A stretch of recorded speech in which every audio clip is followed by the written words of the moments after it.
आप लोगों ने साइंस में एक थ्योरी पढ़ी होगी बालको,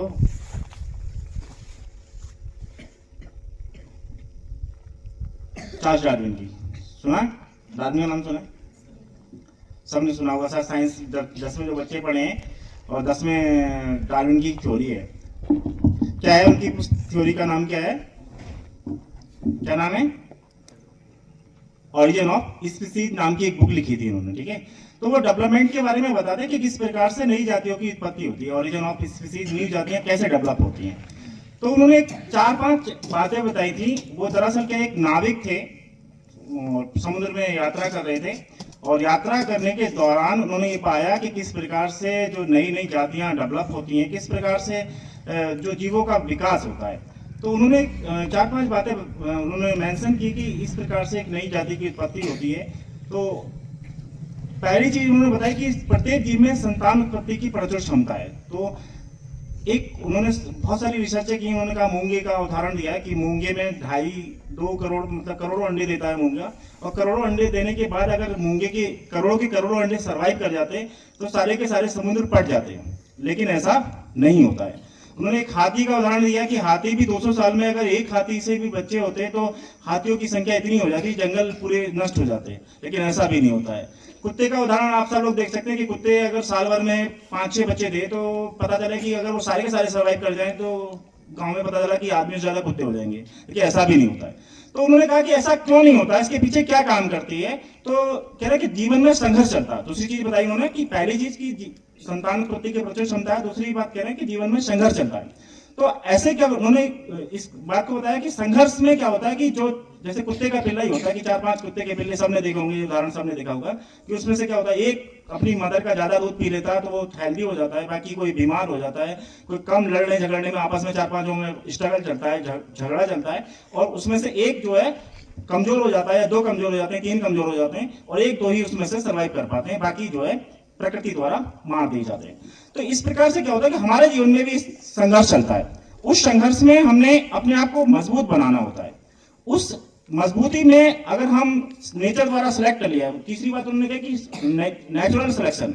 तो उन्होंने कहा कि कुत्ते का जो 4-5 पिल्ले हैं, और भी किसी भी जीव का हम उदाहरण ले सकते हैं कि उन 4-5 जीवों में से अगर नेचुरल सिलेक्शन, नेचर सिलेक्शन ना करे तो इस प्रकार से क्या होगा कि नेचर पे बोझ बन जाएगा।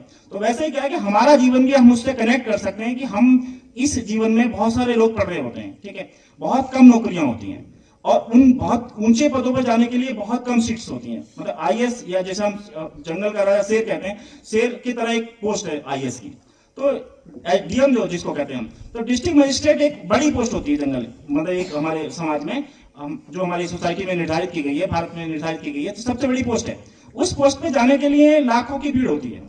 अब लाखों की भीड़ पूरे भारत में से चढ़ करके, पूरे भारत इंडिया में से 8-10 लाख लोग बैठते हैं उस एग्जाम में, और 8-10 लाख में से मतलब 1000 या 500 लोग सिलेक्ट हो गए, 100 के आसपास डीएम बनते हैं उनमें से। तो 100 डीएम पर ईयर बनते हैं। उस डीएम बनने का मतलब क्या है कि उन्होंने जीवन में पूरा संघर्ष किया, और संघर्ष में सबको बीट किया। तो वही हमने प्रतिदिन अपने लाइफ में क्या होना, संघर्ष करना है, और संघर्ष में क्या करना है कि अपने परिस्थितियों को अपने बस में बनाना है। हमने परिस्थितियों के अधीन अगर हो गए तो क्या होगा, हम भी प्रकृति द्वारा मार दिए जाएंगे। मारने का मतलब ये नहीं कि हम डेथ हो जाएगी। डेथ होना वो भी है कि एक जो यहाँ पे सड़क पे काम करने वाला व्यक्ति है, एक यहाँ पे अभी अब जो बिल्डिंग बन रही है वहां पे देखते हैं कि जीवन की मूलभूत आवश्यकताओं से वंचित होकर जीवन को जी रहे हैं। तो जीवन की मूलभूत आवश्यकताओं से वंचित जीवन जीना भी अपने आप में डेथ के समान ही है। तो अगर हम सम्मानजनक जीवन को नहीं जी पा रहे हैं, गरिमापूर्ण जीवन को नहीं जी पा रहे हैं, तो जीवन मृत्यु के समान है। तो हमने ऐसे प्रयास करने हैं, इतना संघर्ष करना है कि अपने जीवन में मूलभूत सुविधाओं को जुटा करके एक सम्मानजनक जीवन जीने के योग्य बन सकें, जिसमें कि हम इस भीड़ में से चढ़ करके, तो आर्मी में भी देखते हैं कि हम 300 लड़के दौड़ाए जाते हैं, 300 लड़कों में से 25 लड़कों को रेस में सिलेक्ट करते हैं। उस 25 में से भी 5-7 लड़के सिलेक्ट हो पाते हैं फाइनली। तो हर जगह रेस होती है। उस रेस में से जो सर्वाइवल कर पाता है, जो सबसे ज्यादा फिट होता है, जो सबसे ज्यादा योग्य होता है, वो चयनित होता है। तो सर्वोत्तम की योग्य जीविता होती है, मतलब जो सर्वाइवल ऑफ फिटेस्ट, ये इन्होंने चौथी बात कही थी कि जो सबसे श्रेष्ठ होता है वही क्या होता है, इस जीवन में जीतता है, और वही हमारे जीवन में भी है।